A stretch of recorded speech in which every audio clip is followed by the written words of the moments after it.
새해가 시작될 때쯤 교회들에서는 말씀 뽑기라는 행사를 하기도 합니다. 성경 구절 가운데 한 구절을 뽑아서 한 해 동안 자신에게 주신 말씀으로 기억하면서 살아가도록 책갈피를 만들어서 책에 끼워 두기도 하고 액자에 담아 벽에 걸어 놓기도 합니다. 또 성도들을 만나서 대화하다 보면 가장 좋아하는 성경 말씀이 뭡니까? 은혜 받은 구절이 어딥니까? 이런 질문을 주고받는 경우가 있습니다. 그런데 가장 좋아하는 성경 구절이 무엇이냐? 이런 질문을 받아본 적은 있는데 가장 싫어하는 성경 구절은 어디입니까? 그런 질문을 받아본 적은 없는 것 같습니다. 그래서 제가 오늘 여러분에게 질문해 보겠습니다. 여러분이 성경에서 가장 속상한 구절, 가장 피하고 싶은 구절, 성경을 읽다가도 읽지 않고 건너뛰고 싶은 구절이 있다면 어디입니까? 저도 그런 구절이 한 군데 있습니다. 그게 바로 오늘 본문, 즉 제가 성경을 읽으면서 가장 슬프고 가장 속상하고 가장 불편하고 가장 없었으면 좋겠다라고 생각하는 구절이 고린도전서 11장 17절입니다. 읽어보면 내가 명하는 이 일에 너희를 칭찬하지 아니하나니 이는 너희의 모임이 유익이 못되고 도리어 해로움이라 입니다. 제가 목사로서 교회를 운영하는 담당자이기 때문이 아니라 성도의 입장에서도 이 본문은 저를 매우 슬프게 합니다. 너희의 모임이, 그 모임이 교회거든요. 너희의 모임이 유익이 되지 못하고 도리어 해로움이라 입니다. 참 비극적인 일입니다. 왜냐하면 기독교는 수차례 강조한 것처럼 기독교가 근본적으로 인간을 위하고 인간의 유익을 위한 종교이기 때문입니다. 하나님께서 인간을 위해 일하시는 분, 인간을 도와주시는 분, 인간을 유익하게 하시는 분입니다. 하나님이 인간에게 해로운 일을 하신 적이 없습니다. 길게는 인류 역사에서, 짧게는 기독교 역사에서 하나님 때문에 해로움을 당했거나 하나님 때문에 인생이 힘들었거나 하나님 때문에 불행했다고 느끼는 사람이 있다면 그것은 하나님에 대한 오해, 하나님에 대한 왜곡입니다. 하나님은 철저하게 인간의 유익을 위해 일하시는 분입니다. 또한 그 하나님이 만드신, 그 하나님이 세우신 교회도 철저하게 성도의 유익을 위해 세우신 기관입니다. 죄인이 구원받아 존재적으로 성도가 되었지만 내용적으로는 아직 죄성이 남아 있습니다. 성도로서 연약하고 성도임에도 불구하고 성도답게 살아가지 못하는 경우가 많이 있습니다. 그래서 하나님께서 예수 그리스도를 머리로 하여 성도가 연합하게 하고 성령이 직접 도와주기도 하고 먼저 믿은 믿음의 선진들을 통해 배려받기도 하고 가르침받고 위로받고 성도의 삶을 하나씩 경험하며 하나님의 분복을 누릴 수 있도록 하는 하나님의 안전장치, 하나님의 성도의 유익을 위하여 양육하는 기관, 그게 바로 교회입니다. 만약 성도가 세상에서 상처를 받으면 피난처나 안식처가 있으니 그게 바로 교회입니다. 여러분이 늘 세상에서 사시니까 세상의 원리를 잘 알 것입니다. 세상 온통 죄의 원리로 충만합니다. 매 순간 경쟁해야 되고 반드시 이겨야 되고 그 과정에는 하나님의 원리는 전혀 없고 최소한의 정의와 공평도 쉽게 무시되고 서로 교활하게 죄의 원리를 교묘하게 활용하고 있습니다.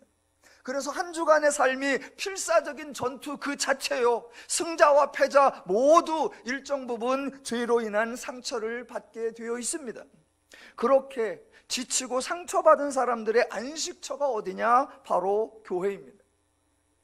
교회는 뭔가 특별한 치유 프로그램, 특별한 힐링 프로그램을 운영해서가 아니라 교회 자체가 하나님의 마음과 기준이 있고 하나님의 원리와 개념이 있고 하나님의 방법이 있는 곳이기 때문에 안식처입니다. 교회에는 죄의 원리가 아니기에 서로 상처를 주지 않고 하나님의 원리이기에 서로 도움이 되는 것입니다. 교회에서 가장 중요한 내용이 뭐냐면 교회에서 무슨 프로그램을 운영하는가, 교회에서 어떤 활동을 하는가, 그런 것이 아니라 교회에는 하나님의 마음이 있고 교회에는 하나님의 원리가 적용되고 있구나, 그 자체가 가장 소중한 것입니다.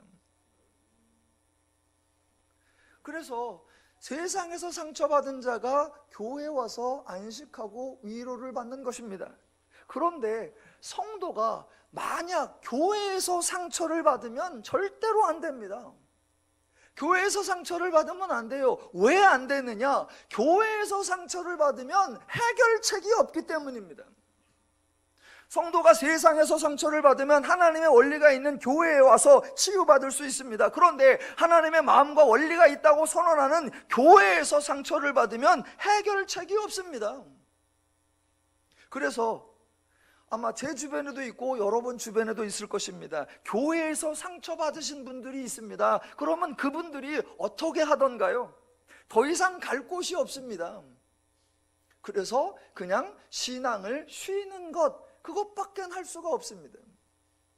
치유받자니 치유받을 수는 없고, 교회 가자니 상처가 되고, 그러면 치유는 고사하고 더 이상 상처는 받지 말자, 그래서 신앙을 쉬는 것, 그것으로 다 합니다. 그러니까 교회에서 상처받으면 절대로 안 됩니다.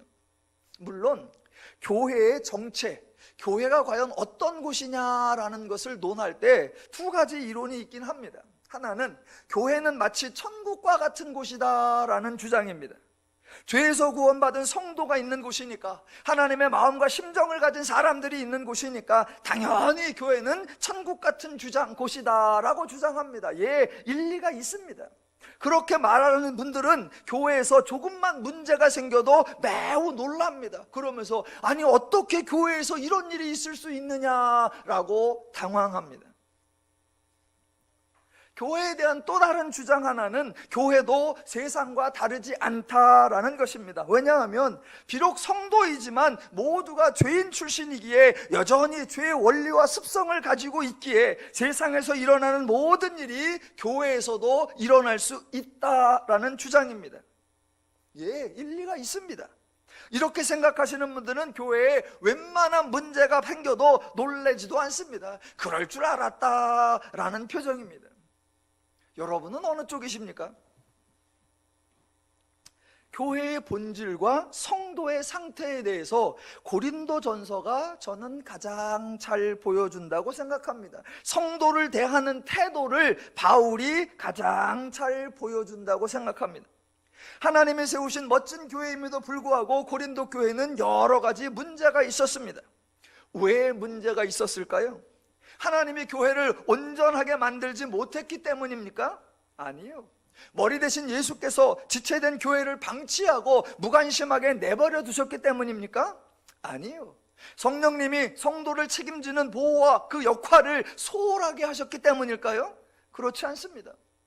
그렇다면 하나님이나 예수님이나 성령님 때문이 아니라면 교회가 문제가 있는 것은 성도들 때문입니까? 예, 맞습니다. 교회에 문제가 발생하는 것은 하나님 때문이 아니라 성도들 때문입니다.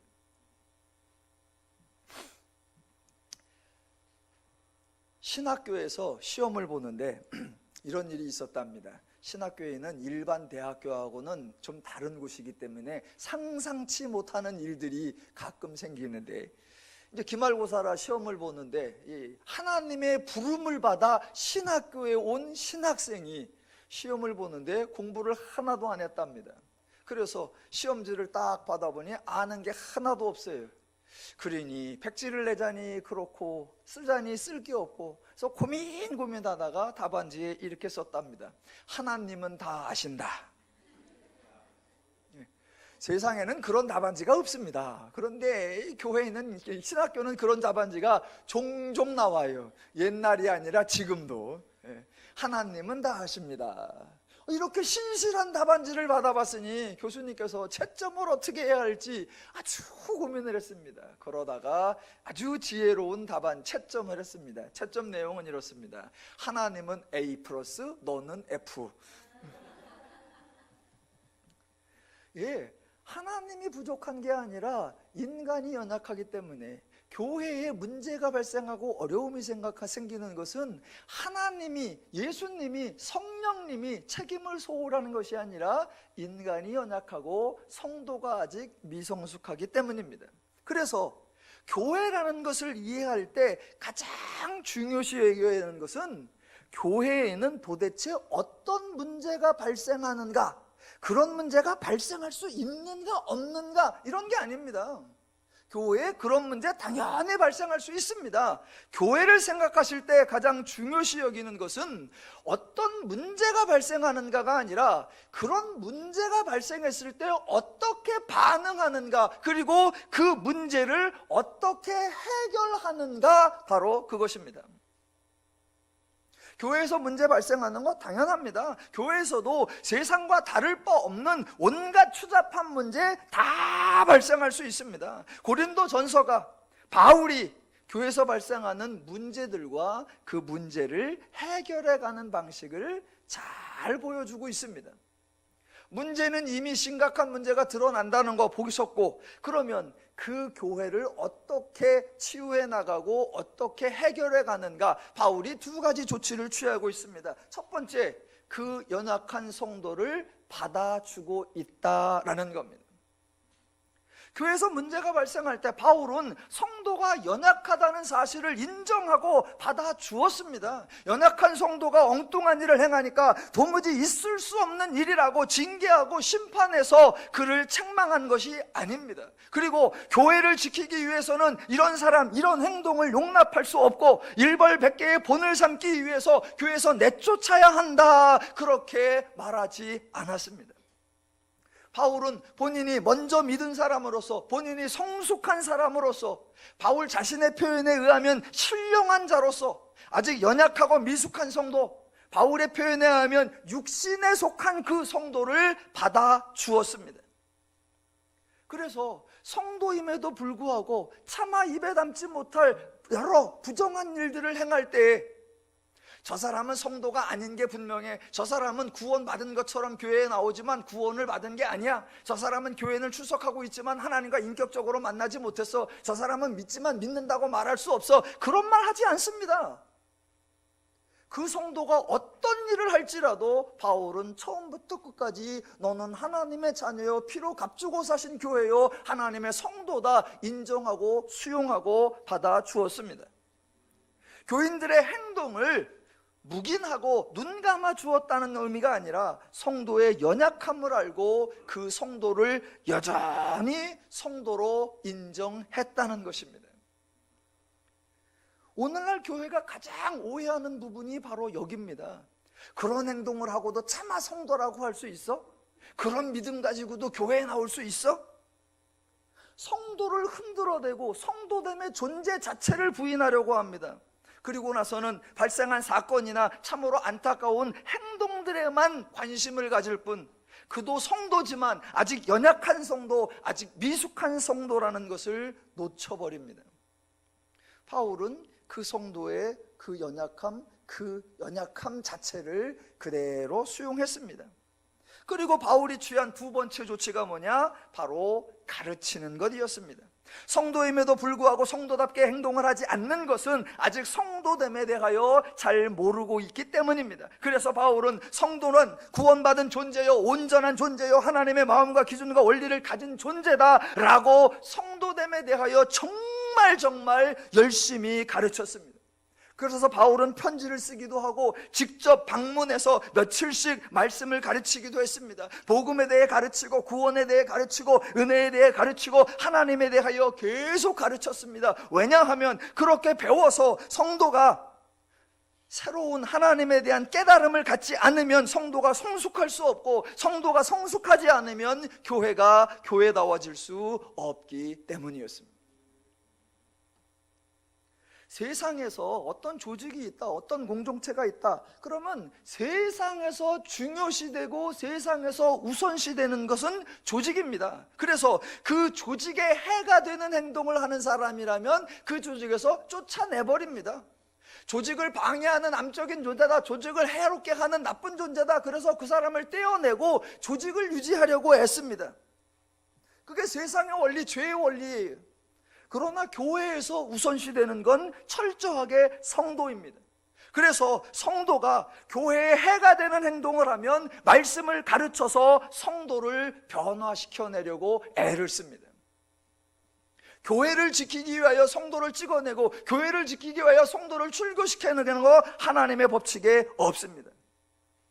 연약함을 인정하기 때문에, 부족함을 수용하기 때문에 그로 인한 모든 불편함을 감수해내면서, 그로 인한 모든 어려움을 감당해내면서 말씀을 가르치고 또 가르치고 또 가르치는 수고를 마다하지 않는 것, 이것이 바로 교회가 세상과 다른 특징입니다.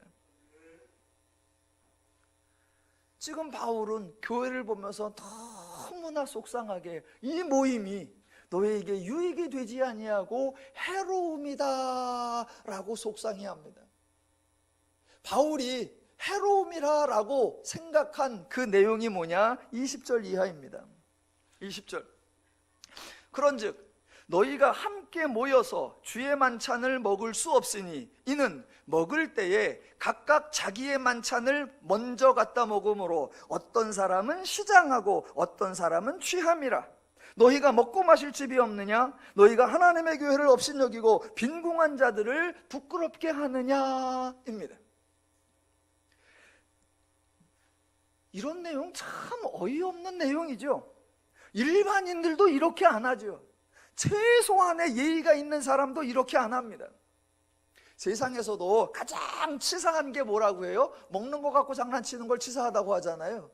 여하튼 그래도 먹을 게 있으면 함께 나누어 먹어야 한다. 그래서 오죽하면 콩 반쪽이라도 나눠 먹는다, 그런 정신이 있습니다. 그런데 지금 교회에서 먹을 것 가지고, 그것도 그냥 식사가 아니라 주의 만찬을 행할 때에 정말 어이없는 일, 어떤 사람이 먼저 가져가서 자기는 배부르고 자기는 먼저 다 취하고 남은 사람은 먹을 것도 없는 그런 행동이 발생했다고 합니다. 어디에서? 교회에서. 교회가 너무 유치하다고 비웃으시면 안 되고, 교회 사람들이 정말 치사하다고 비난해서도 안 됩니다. 아, 교회에서도 이런 일이 발생할 수 있구나 라고 인정하셔야 합니다. 이런 일이 발생한다. 왜 이런 일이 일어날까? 상상을 초월하고 예의에 어긋나고 일반적으로 상식적으로 통용되지 않는 이런 일이 발생한다. 제가 보기에는 아마도 세 가지 이유 중에 하나일 것 같습니다. 첫 번째, 너무 몰라서 그런다. 두 번째, 상황이 하도 절박해서 그런다. 아니면 세 번째, 뭔가 의도가 있다. 뭐 같아요?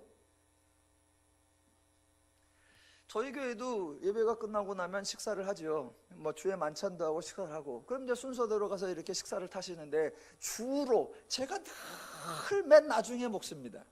제가 늘 맨 나중에 먹어요. 제가 맨 나중에 먹는 이유는 두 가지가 있습니다. 첫 번째, 혹시라도 모자라면 성도가 굶어서는 안 되지 않느냐? 그래도 목사가 굶어야지. 이거 너무나 당연한 것이기 때문에 여러분이 저를 존경하지 않습니다. 왜? 그건 당연하니까. 그런데 제가 그렇게 신실한 뜻이 아니에요. 너무나 평범한 이유 때문에 맨 나중에 먹어요. 왜 그러느냐? 1부가 끝나고 2부가 시작되기 중간에 저는 간식을 먹어요. 새벽에 나와서 1부 설교하고 나니까 허기가 지잖아. 안 먹고 하면 2부에 힘이 딸려서 안 돼요. 그래서 1부 끝나고 나서 밥을 먹을 때도 있고 간식을 먹을 때도 있고, 그러니 한 10시 반쯤 먹어서 1시쯤은 아직 배가 안 꺼졌어요. 그래서 그런 거지 뭔가 막 신령해서가 아니에요.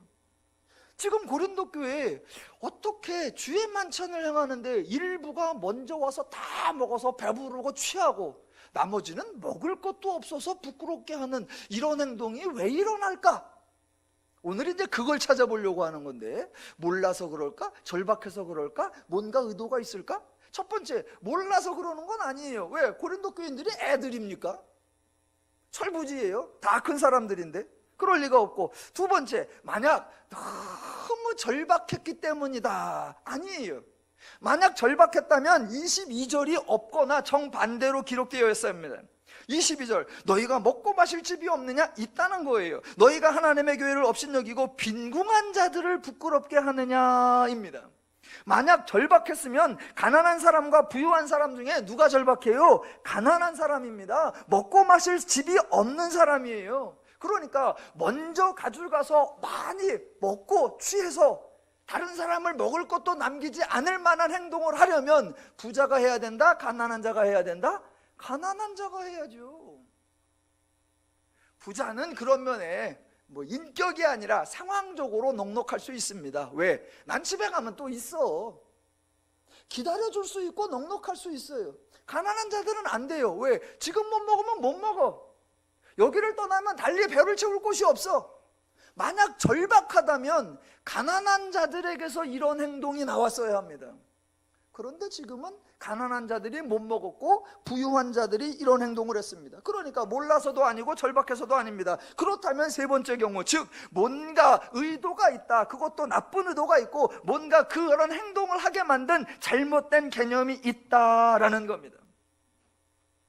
지금 본문에 언급된 식사가 주의 만찬인데, 이제부터 저와 여러분은 도대체 고린도 교인들이 주의 만찬을 어떻게 오해하고 있으며 왜 그렇게 오해하게 되었는가, 그것을 한번 찾아보면서 이런 행동이 왜 발생했는가를 점검해 보겠습니다. 자, 23절을 보겠습니다.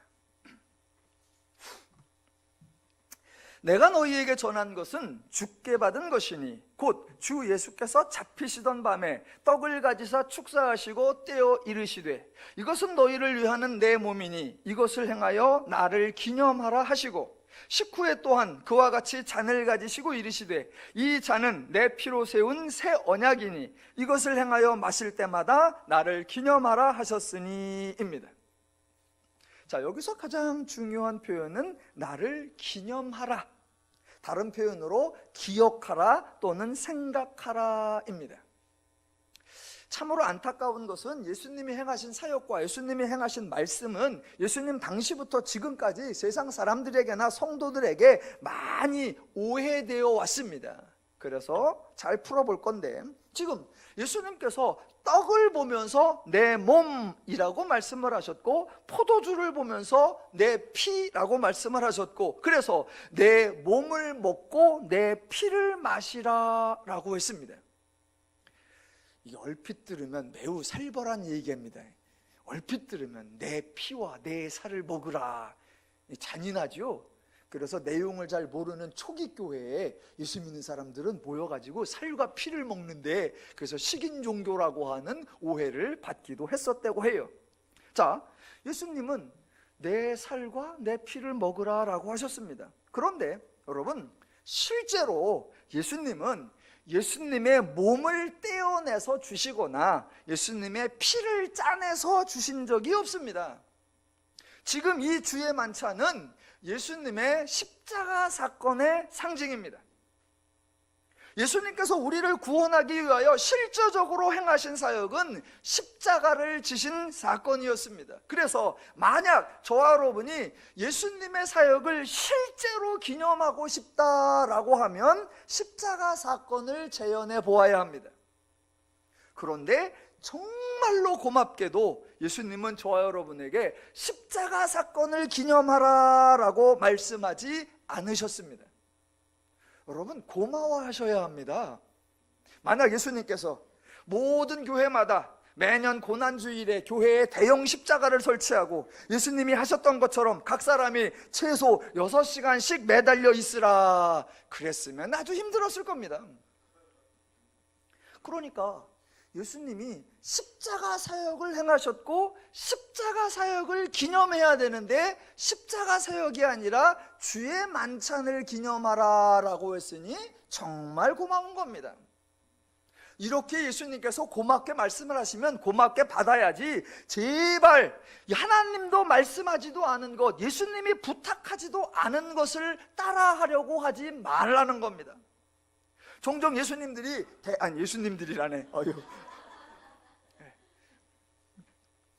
종종 목사님들이 대형 십자가를 지고 행진을 하는 그런 일들을 합니다. 그러면서 십자가가 무거우니까 끝에다가 바퀴를 달아서 잘 굴러가게 만들어 놓고 끌고 갑니다. 저는 그분들에게 묻고 싶어요. 아니, 도대체 그것을 왜 합니까? 세상에 가장 바보 같은 짓, 가장 미련한 짓, 가장 어리석은 짓, 가장 쓸데없는 짓입니다. 만약 제가 십자가를 지는 것으로 예수님 사역에 보탬이 된다면 저도 기꺼이 지겠습니다. 만약 제가 십자가에 매달리는 시간만큼 예수님이 내려와서 쉬실 수 있다면 제가 잠시라도 매달려 있겠습니다. 하지만 내가 십자가를 지고 가든 끌고 가든 십자가에 매달려 있든 예수님에게 아무런 도움도 없고 예수님에게 아무런 의미도 없습니다. 그 짓을 왜 합니까? 혹시 예수님이 당하셨던 고난을 체험하면서 그 은혜에 감사하고 싶은 그런 의도로 한다라고 대답하시는 분이 계실지도 모르겠습니다. 정 그러시다면 제가 좋은 의도로 받아들이겠습니다. 그렇다면 그렇게 하는 김에 단지 십자가를 끌고만 가시지 말고 아예 십자가에 좀 매달려 계십시오. 또 예수님을 흉내낸다고 하면서 가시나무로 관을 만들어 머리에 쓰시는 분들도 계십니다. 그런 분들께 부탁드릴게요. 그 정도로 예수님을 체험하고 싶으시다면 군병들에게 맞는 것도 체험을 해보시기 바랍니다. 더도 말고 덜도 말고 온몸에서 피가 날 정도로만 맞아보십시오. 원하시면 제가 체험시켜 드릴게요. 예수님은 너무나 인간을 위해 주시고 너무나 인간의 유익을 위하셔서 너무나 친절하셔서 성도들에게 십자가 사역을 재현하라 라고 말씀하지 않았습니다. 십자가는 오직 예수님만 지셨고 다만 우리는 그 예수님의 십자가를 기념하고 예수님의 십자가 사역을 기억하도록 하기 위하여 십자가가 아니라 주의 만찬을 행하고 그 주의 만찬을 기념하라고 했습니다. 그러니까 성도들이 기념하고 성도들이 행해야 할 것은 주의 만찬이지 십자가를 지는 퍼포먼스가 아닙니다. 예수님이 실제로 행하신 사역은 십자가를 지신 것인데 우리에게는 십자가를 지는 것이 아니라 주의 만찬을 행하여 기념하라라고 했다는 겁니다. 여러분, 주의 만찬을 행하는 것은 전혀 힘들지 않습니다. 주의 만찬을 행하는 것은 주님의 고난에 동참한다는 그런 뉘앙스가 없습니다. 마치 자기도 힘들고 어려운 일을 행하는 같은 그런 포음이 나지 않습니다. 떡을 떼면서 마치 무거운 것을 드는 것처럼 힘든 표정을 지을 수 없고 잔을 마시면서 마치 쓴 것을 마시는 것처럼 처량한 표정을 지을 수 없습니다. 여러분, 일반적으로 떡과 잔을 마실 때 표정이 무겁고 어두워요? 밝고 신나요? 떡 안 드셔보셨어요? 일반적으로 떡과 잔을 마실 때 표정은 밝고 맑고 행복합니다. 주님이 의도하신 의도가 바로 그겁니다. 십자가 누가 지셨냐? 예수님이 지셨고 예수님의 사역으로 말미암아 자유와 평화와 안식을 얻은 성도들은 떡과 잔을 먹고 마실 때의 그 즐거움, 그 행복함, 그 만족감을 드러내라라는 겁니다. 그리고 바로 그때 나의 이 자유와 행복과 평화와 안식은 예수 그리스도의 은혜였구나라는 것을 기억하라는 것, 그것이 주의 만찬의 의도입니다. 본문에 떡과 잔을 먹고 마시면서 나를 기념하라라고 되어 있습니다. 그래서 기념하라 그러면 뭔가 의식적인 거고 뭔가 행사가 있는 것 같고 뭔가 재현하는 듯한 그런 뉘앙스를 풍기는 것 같은데 성경의 의도는 그게 아닙니다. 기념하라라기보다는 사실은 기억하라가 훨씬 좋습니다. 기억하라. 의식과 절기를 통해 그 행사가 지속되게 하는 것이 아니라 예수님이 행하신 사역의 의미와 내용과 결과를 알고 기억하라라는 겁니다. 여러분이 구약을 읽어보시면 기념하라라는 말은 거의 없습니다. 대신 기억하라는 많이 나옵니다. 출애굽 사건을 행하시면서 하나님께서 이 사건을 기억하라, 기억하라, 기억하라. 이스라엘이 다 잊어먹죠. 그러니까 구약 후기에 예언자들을 통해서 하나님의 행하신 것을 기억하라, 하나님의 은혜를 기억하라, 하나님의 사역을 기억하라, 하나님의 말씀을 기억하라, 계속하여 기억하라고 강조하는데 그 기억하라라는 단어가 오늘 여기 나오는 기념하라라는 단어와 같은 겁니다. 자, 예수님은 지금 십자가는 예수님이 지셨고 그 십자가를 주의 만찬을 통해서 그 만찬을 먹고 마실 때의 기쁨과 즐거움과 행복을 맛보면서 이거 하나님이 하셨구나 라고 하나님을 기억하라고 우리에게 권고하는 겁니다. 그런데 사람들은 하나님의 의도와 다르게 행동합니다. 주의 만찬을 통해 기념하라라고 했더니 기념한다라는 것을 넘어서서 마치 자기가 직접 고난에 참여하는 듯한 그런 뉘앙스를 가지려고 합니다. 아니요. 주의 만찬은 고난에 참여하고 아픔을 나눈다라는 것이 아니라 예수로 인하여 이렇게 즐겁고 예수로 인하여 나의 삶이 새로워졌구나라는 감격을 기억하는 것입니다. 그런데 주의 만찬을 해라 그랬더니 와 예수님의 살, 와 예수님의 피 얼마나 아프셨을까, 와 찌릿찌릿, 그렇게 오해하는 거 아니란 말입니다. 그런데 그런 오해 오늘날 생긴 게 아니라 초기 때부터 먼저 생겼습니다. 사도행전을 보면 베드로가 복음을 전하다가 성경에서 사라집니다. 그래서 베드로가 어디서 죽었는지, 언제 죽었는지, 어떻게 죽었는지 성경에는 기록되어 있지 않습니다. 우리는 베드로에 대해서 모릅니다. 베드로가 어디서 죽었대요, 어떻게 죽었대요, 언제 죽었대요, 누가 물어보면 모릅니다 그러면 돼요. 그런데 사람들은 쓸데없는 전설을 만들어냅니다. 단지 전설 정도가 아니라 아주 우아하게 멋있게 신비스럽게 미화해냅니다. 알려지기로는 이거는 전설인데 베드로는 죽을 때 십자가에 거꾸로 매달려 죽었대.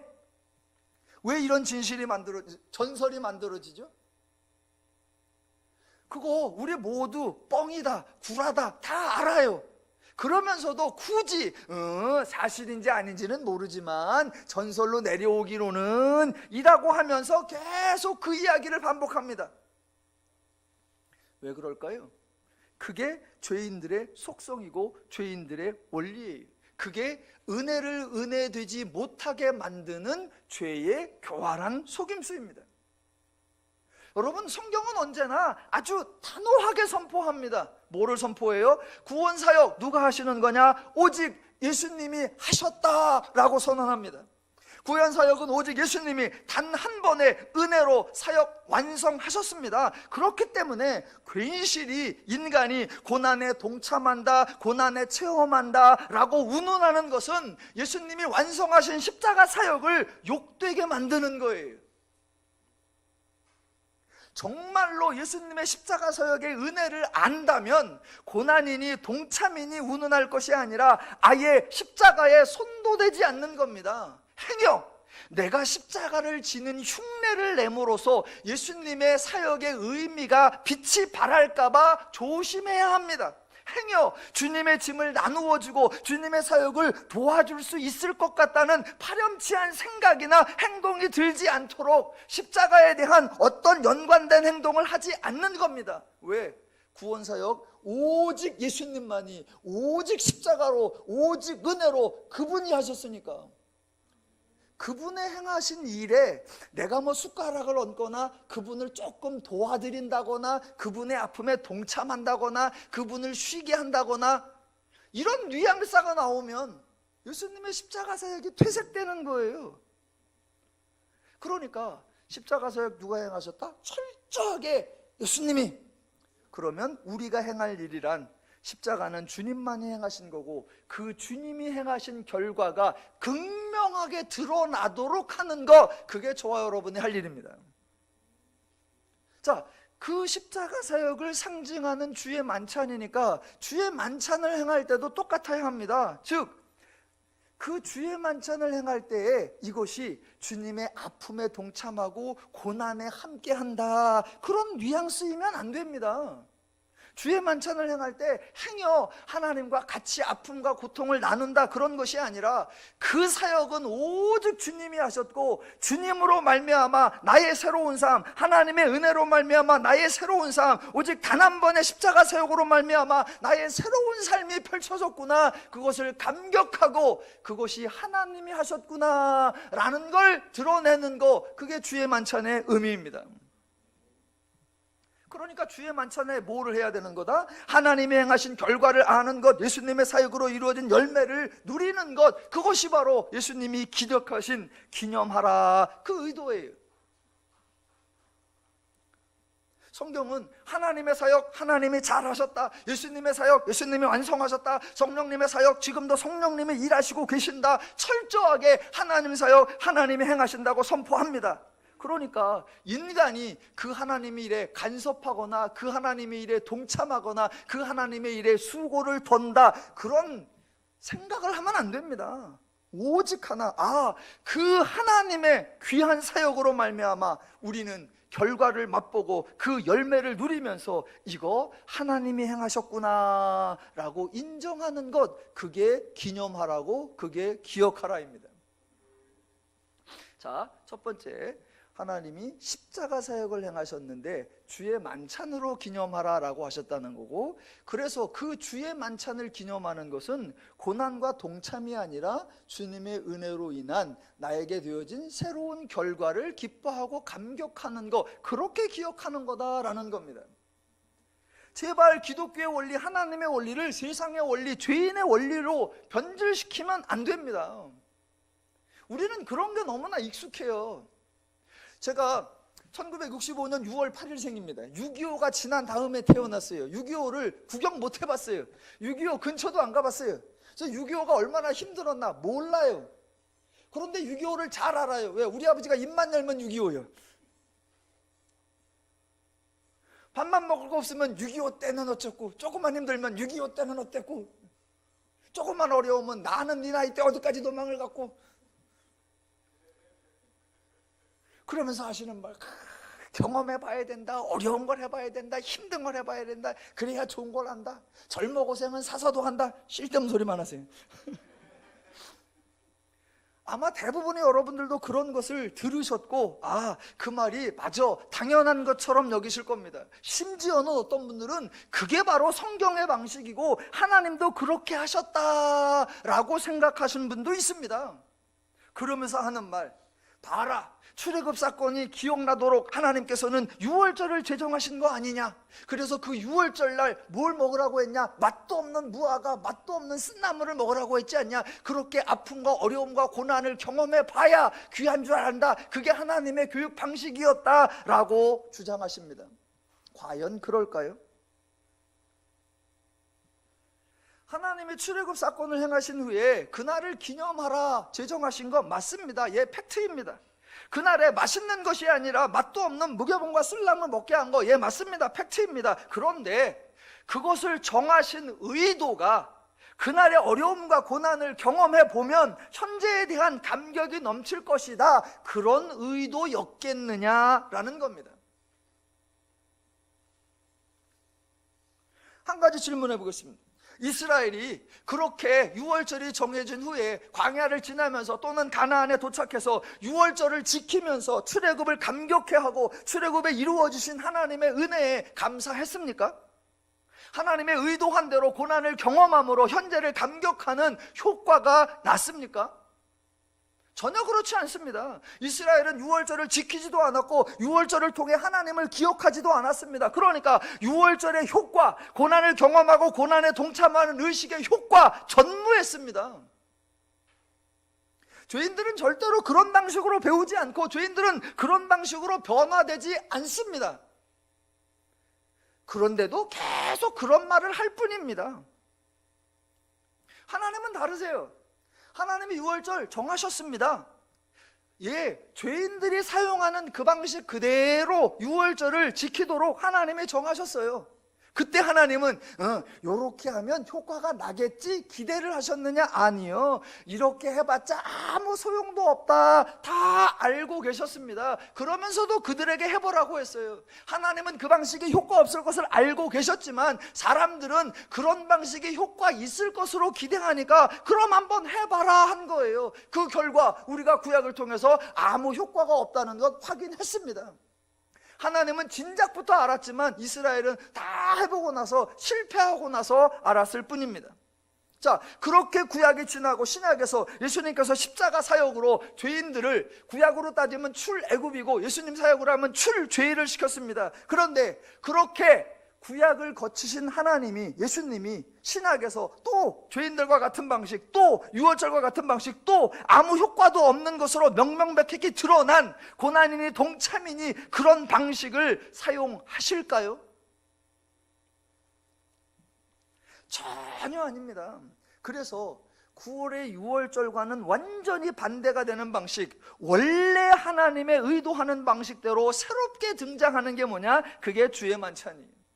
그래서 주의 만찬은 고난에 동참하고 고난을 경험하는 것이 아니라 하나님이 이루어낸 결과를 누리면서 그 결과가 하나님의 사역의 열매라는 것을 깨달아 알으라 라고 하는 것입니다.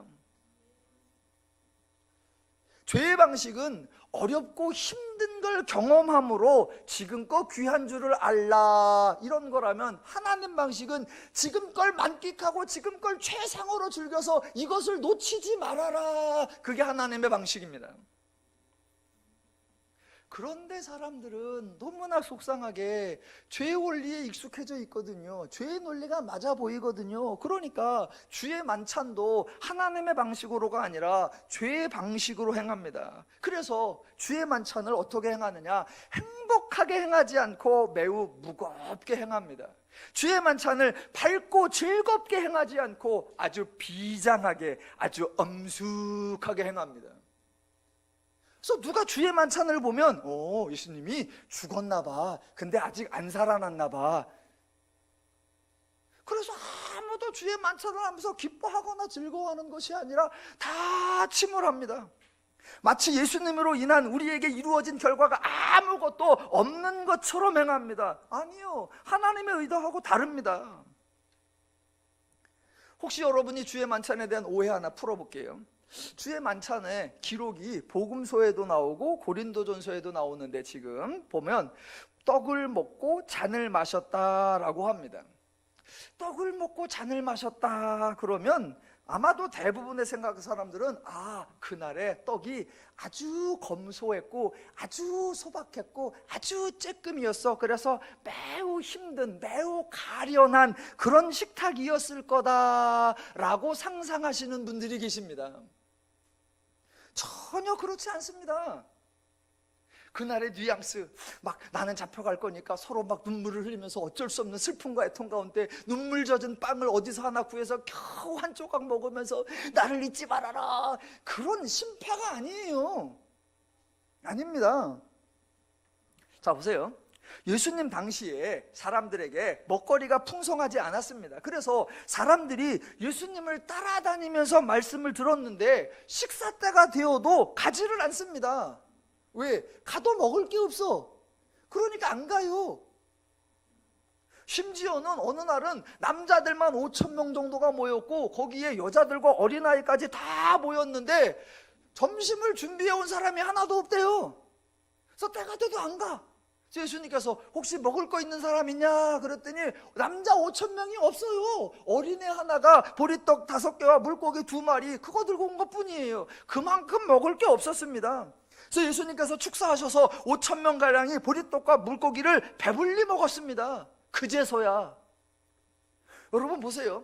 배불리 먹고 그들이 챙겨서 가구도 12바구니가 남았다라고 했습니다. 생각해 봅시다. 그들이 갈 때에 각자 하나씩만 가져갔다? 억수로 챙겨갔다?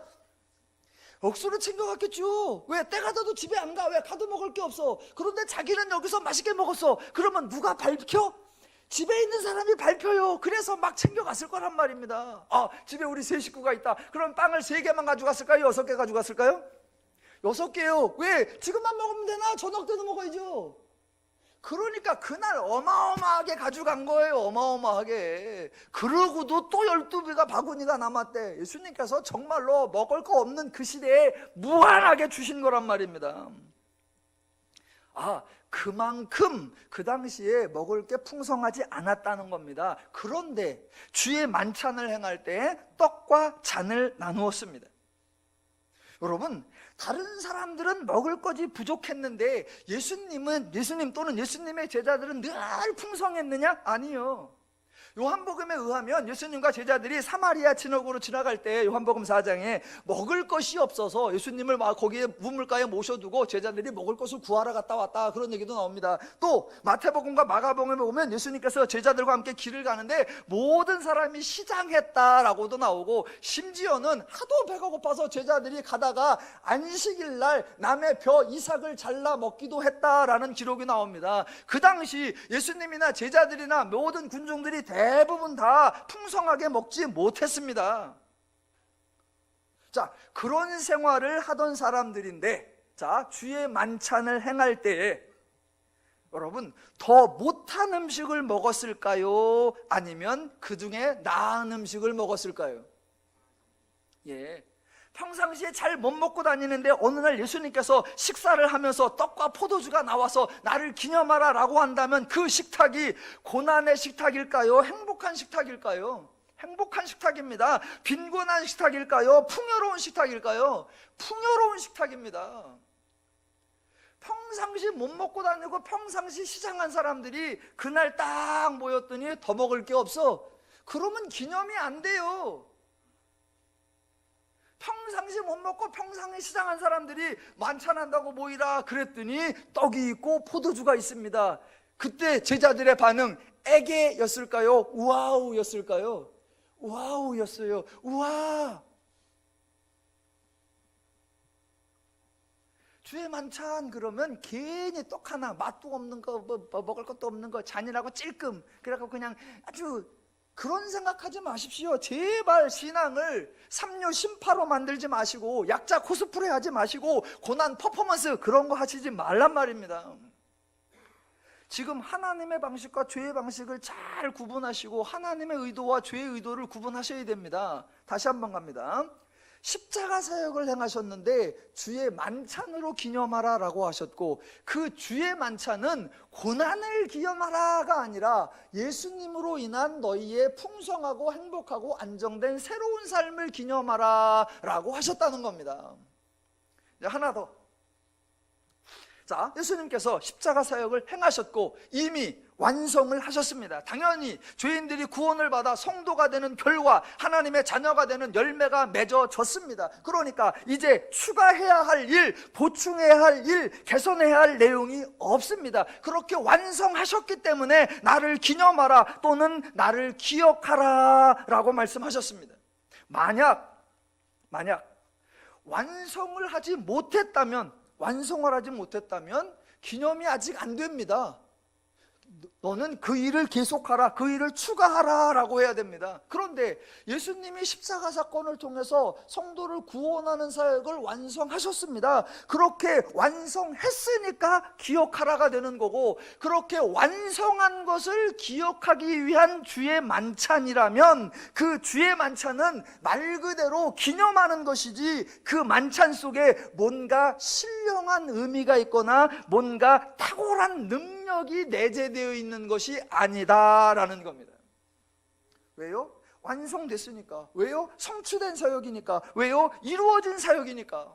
만약 예수님의 사역을 완성하지 못했다면 예수님의 사역을 기념하는 주의 만찬에는 신비한 능력이 있어야 됩니다. 그래서 그 주의 만찬을 행함으로 신비한 능력으로 말미암아 주의 미진했던 사역이 하나하나씩 보완되어야 할 것입니다. 하지만 예수님의 십자가 사역, 오직 예수님이 오직 단 한 번에 오직 은혜로 완성하셨습니다. 그래서 십자가 사역을 기념하는 그 주의 만찬에는 신비한 능력이나 탁월한 효과가 담겨야 할 이유, 담겨야 할 필요가 없습니다. 자, 이게 왜 중요하냐? 이제 결론으로 갑니다. 고린도 교회에 왜 주의 만찬을 행하면서 상식적으로 말도 안 되는 어이없는 행동이 발생했을까? 그들은 주의 만찬을 어떻게 오해하고 어떻게 왜곡하였기에 그런 행동을 했을까? 이제 마지막 결론입니다. 주의 만찬은 십자가를 기념하는 거고, 그 기념은 고난에 동참하거나 아픔을 체험하는 것이 아니라 하나님으로 인한 새로운 은혜를 감격하며 그 은혜가 하나님이 행하셨다, 그걸 기억하는 겁니다. 그렇기 때문에 주의 만찬에는 신비한 능력이나 탁월한 능력, 그런 것이 들어갈 이유가 없습니다. 그런데 너무나 안타까운 것은 기독교 역사 내내 주의 만찬의 능력, 주의 만찬의 효과가 왜곡되어 왔었습니다. 그래서 가톨릭 신학자들과 개혁자들의 의견이 달랐고, 심지어는 종교 개혁자들까지도 의견이 달랐습니다. 이런 주장이 있었어요. 주의 만찬에 여기에 지금 떡과 포도주가 있다. 떡과 포도주가 있는데 여기에 사제가, 여기에 종교 관련자가 안수하고 축사를 하면 그 떡이 순간 예수님의 진짜 살로 변하고 그 잔이 실제 예수님의 피로 변한다. 그래서 여기에는 실제 예수님의 피, 실제 예수님의 살이 있다. 우리는 지금 실제 예수님의 살과 피를 먹는 거다. 그만큼 이거는 신비하고 그만큼 존귀하다. 그런 주장도 있었습니다. 또 하나, 그렇게까지는 아니고 여기에 지금 떡이 있어, 여기에 포도주가 있어. 그런데 이 떡에 내 살이 들어가 있는 거고 이 포도주에 내 피가 들어가 있는 거다. 그러니까 떡과 포도주가 있고 그 안에 내 살과 내 피도 있다. 그래서 같이 있다. 두 가지가 함께 공존하고 있다. 이런 이론도 있었습니다.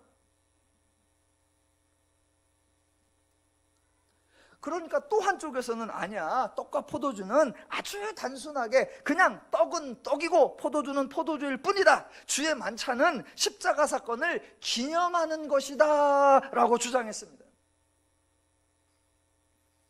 떡과 포도주가 진짜 주님의 살과 피로 변한다는 주장이나 떡과 포도주 안에 주님의 살과 피가 내재되어 있다는 주장들은 모두 주의 만찬을 뭔가 신비한 능력, 신비한 효과가 있는 것으로 간주하려는 의도입니다. 그러나 주님은 떡의 능력이나 포도주의 효능에 대해 단 한 번도, 단 한마디도 말씀하신 적이 없습니다. 너희가 이 주의 만찬을 행할 때에 얻을 수 있는 특별한 효과, 그런 걸 언급한 적이 없습니다. 다만 기억하라, 기념하라 라고 하셨을 뿐입니다.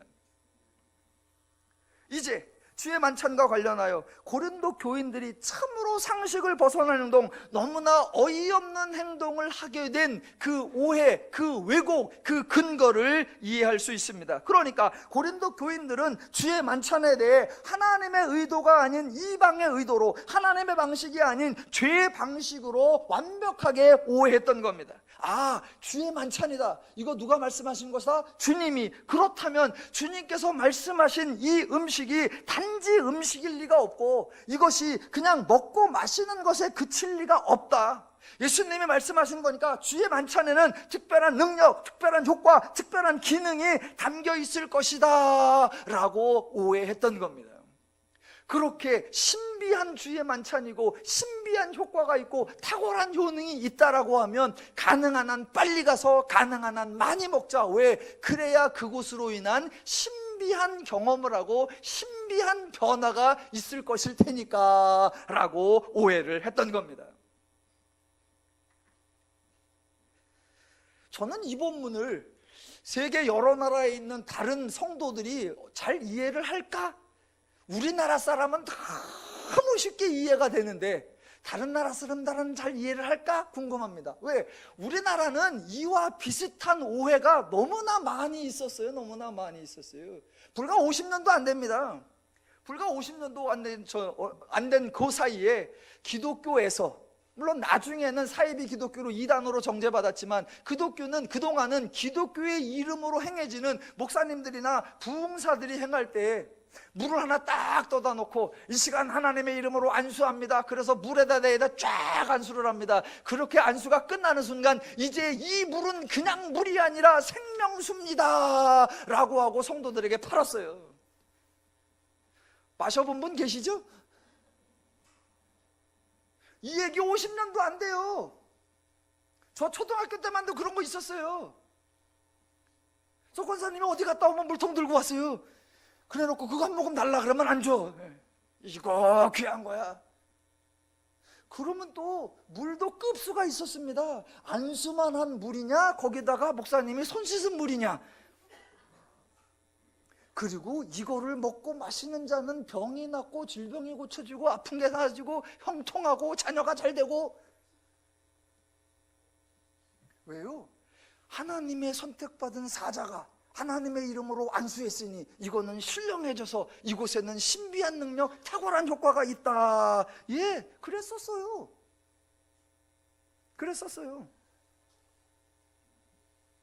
지금 주의 만찬이 딱 그겁니다. 주의 만찬이 주님께서 그냥 우리가 못 먹고 못 마셔서 그랬을까? 아니야. 주의 만찬 본인의 살과 피라고 했어.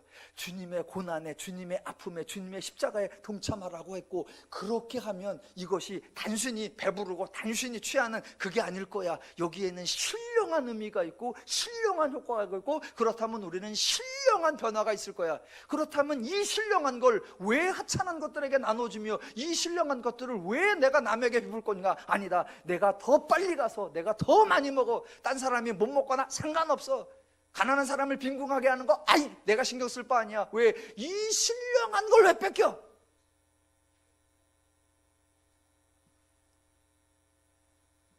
지금 주의 만찬에 대한 오해는 단순히 주의 만찬에 대한 오해가 아닙니다. 본질적으로 예수님이 십자가 사건을 통해 구원을 완성하셨다라는 사실을 모르는 거예요. 자기가 구원받았다는 사실, 성도가 되었다는 사실, 복을 받았다는 사실을 모르는 겁니다. 그러니까 완성되고 성취되고 이루어진 구원을 누려야겠다, 그것이 아니라 아직 안 됐으니까 더 받으려고 생각하고, 더 받으려고 하니까 뭔가 더 신령하고 더 신비로운 수단과 방법이 있을 것 같다라는 신앙의 오해와 왜곡이 생기고, 그런 내용적 오해와 왜곡이 생기니까 행동적 오해와 왜곡이 희한하게 발생하는 겁니다.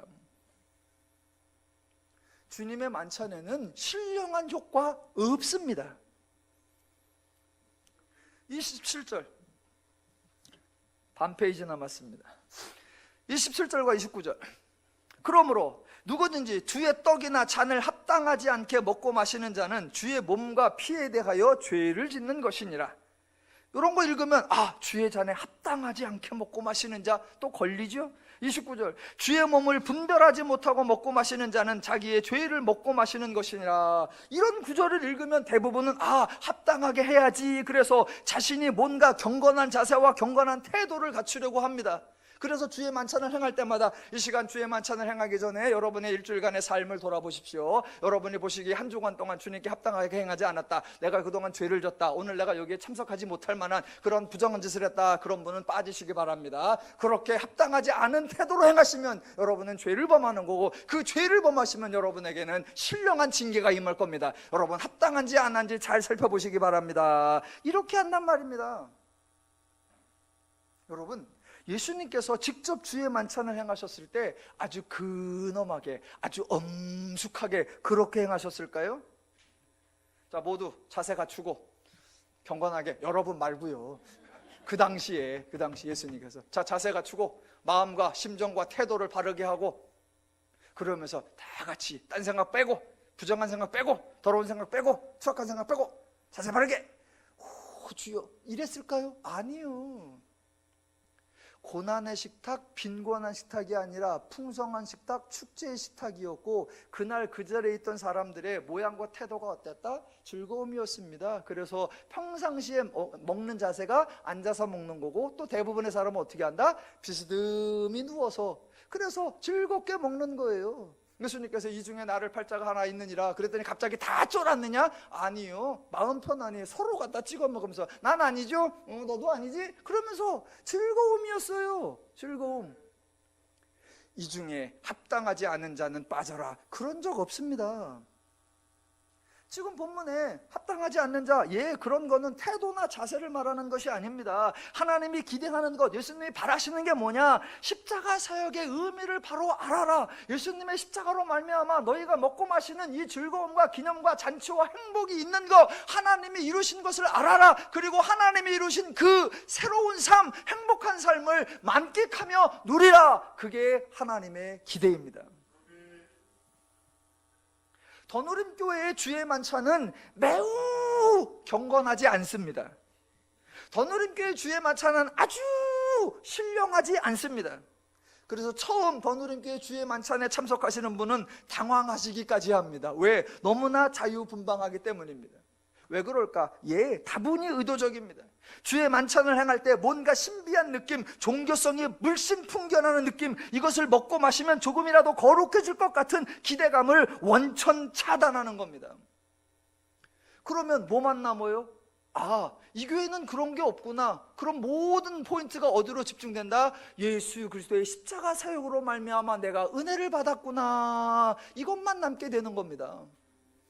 더누림교회를 찾아오는 여러분들이 계신데, 더누림교회 오시고 나서 처음에 첫 마디가 99.9%는 이겁니다. 교회 안 같아요. 학원 같아요. 딱 잘 봤습니다. 그렇게 만든 거예요. 왜? 교회 와서 종교성 느끼지 마라. 교회 와서 뭔가 신비해질 것 같은 거 느끼지 마라. 딱 보니까 학원 같아. 그러니까 뭐 해야 될 것 같아?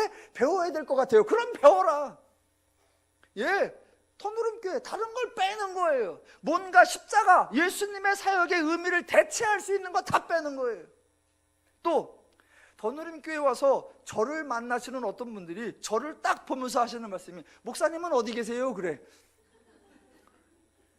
목사로 안 보인다는 거죠. 목사 안 같다는 거죠. 딱 그겁니다. 딱 그거. 이 교회는 그런 게 보이면 안 됩니다. 딱 들어오는데 누가 봐도 목사야. 벌써 걸어가는 태도하며 목소리하며 딱 한 두 마디 해보니까 저분한테 안수를 받으면 뭔가 영빨이 2배가 클 것 같은 신령성이 확 느껴져. 그런 걸 싹 빼는 겁니다. 싹 빼는 거예요. 이 교회는 하나님, 예수님, 하나님의 말씀, 십자가 사역, 하나님의 은혜, 그거 빼놓고는 아무것도 남는 게 없어야 됩니다.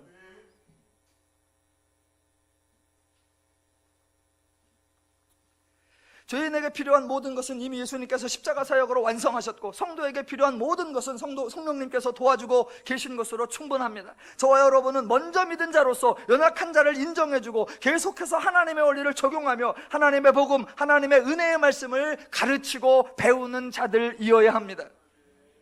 교회는 성도에게 해로운 곳이 아니라 교회는 성도에게 유익한 곳, 유익한 모임이어야 합니다. 더누림교회가 하나님의 말씀을 전하고 더누림 성도가 하나님의 말씀을 배움으로 교회를 교회답게, 성도를 성도답게 하는 멋진 교회, 멋진 성도가 되시기를 주님의 이름으로 축원합니다. 기도하겠습니다.